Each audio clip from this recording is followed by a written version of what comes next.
Bienvenidos a nuestro podcast de comunicación asertiva y sus diferentes componentes. Para el módulo 1 presentaremos los procesos de la comunicación, en donde encontraremos los elementos de codificación y el entendimiento en la comunicación. Primero debemos entender qué es la comunicación. La comunicación es un proceso de relacionarse entre los seres vivos en el cual encontramos un emisor y un receptor. Para ello se utilizan procesos de lenguaje y pensamiento dentro de las culturas. Si no existieran estos dos dentro de la cultura, no existiría un proceso comunicativo correcto. Podemos encontrar distintas formas de comunicación. Entre ellas encontramos la comunicación verbal, que es toda aquella que nos permite expresarnos con signos orales o palabras escritas o habladas. Y la comunicación no verbal, por la cual entendemos que son expresiones de forma no oral que se relacionan con gestos, lenguaje corporal o la misma postura. Dentro de ello también encontramos ciertas barreras que son el temor al riesgo y las barreras personales o barreras físicas. Como segunda parte hablaremos de las características que en la comunicación asertiva se integra respeto por sí mismo y por los demás. Es saber pedir, saber negar, negociar y ser flexible para poder conseguir lo que se quiere respetando los derechos del otro. Hay también unos estilos básicos de la comunicación, que es primero la pasividad.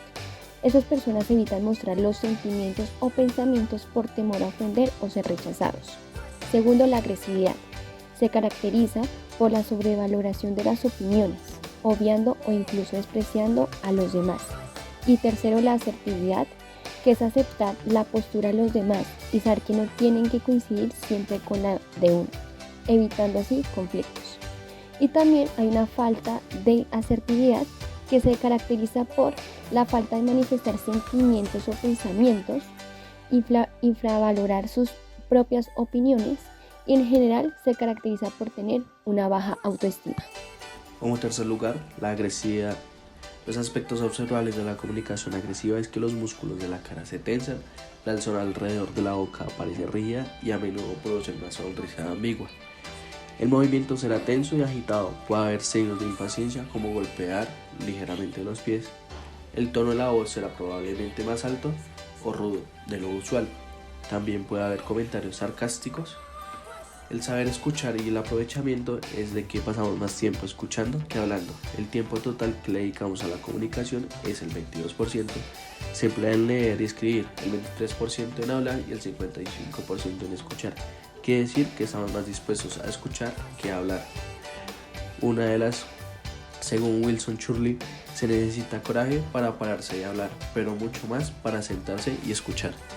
Cuarto módulo, asertividad y comportamiento. Son 5 ítems. La lección del comportamiento, donde los comportamientos agresivos y pasivos no siempre son negativos y pues estas conductas son necesarias en algunos casos. La conducta asertiva tiene 5 etapas. Describir la conducta, expresar sentimientos, crear empatía, negociar un cambio e informar las consecuencias. El segundo ítem son los derechos asertivos.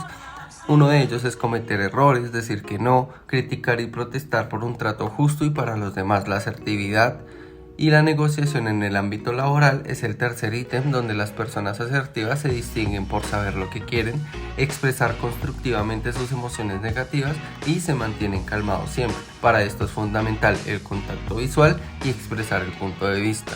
Como cuarto ítem, las personas asertivas en las negociaciones tienen que ser unas personas que expresan los pensamientos y creencias de forma directa, honesta y apropiada, pues asimismo hay negociadores que son pasivos y negociadores agresivos.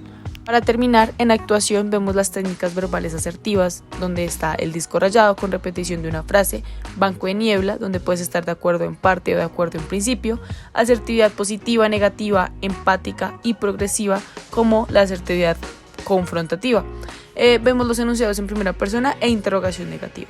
Ya como segunda instancia tenemos las situaciones de asertividad en el ámbito laboral, donde hay una comunicación agresiva considerada como asertiva, comunicación planteada asertivamente, en donde se requiere reconocer las posiciones de las personas e ignorar las cuestiones que desvían del objetivo, como asimismo con un acuerdo en donde hay un tono de voz calmado y agradable, pero también firme. Tenemos la calidad en el servicio, donde están las 3C, compromiso, capacidad, comunicación, para asimismo tener una calidad personal y organizacional. En conflictos y soluciones, en donde se atenta en contra de nuestros derechos o en nuestra integridad física, vemos cómo se puede resolver un conflicto por medio de realizar tratos, llegar a acuerdos viables y entre otras cosas. Como parte final, deberíamos tener en cuenta el bien común. Las personas que tienen una comunicación asertiva siempre buscan como esa equidad para ambas partes, de tal forma que aunque tengan un punto que defender, respetan la opinión del otro y se llega a un acuerdo. Para esto está el método ganar-ganar, el cual utiliza 3 pasos. Esos 3 pasos constan de prepararse antes de la negociación, la parte de la negociación que es para llegar al acuerdo y el final que ya es el acuerdo como tal, pero siempre manteniendo una firmeza y no cediendo totalmente. Para esto se necesita también una ética y 4 valores fundamentales que serían la igualdad, la libertad, el respeto y la solidaridad, de tal forma que se mantenga siempre la equidad.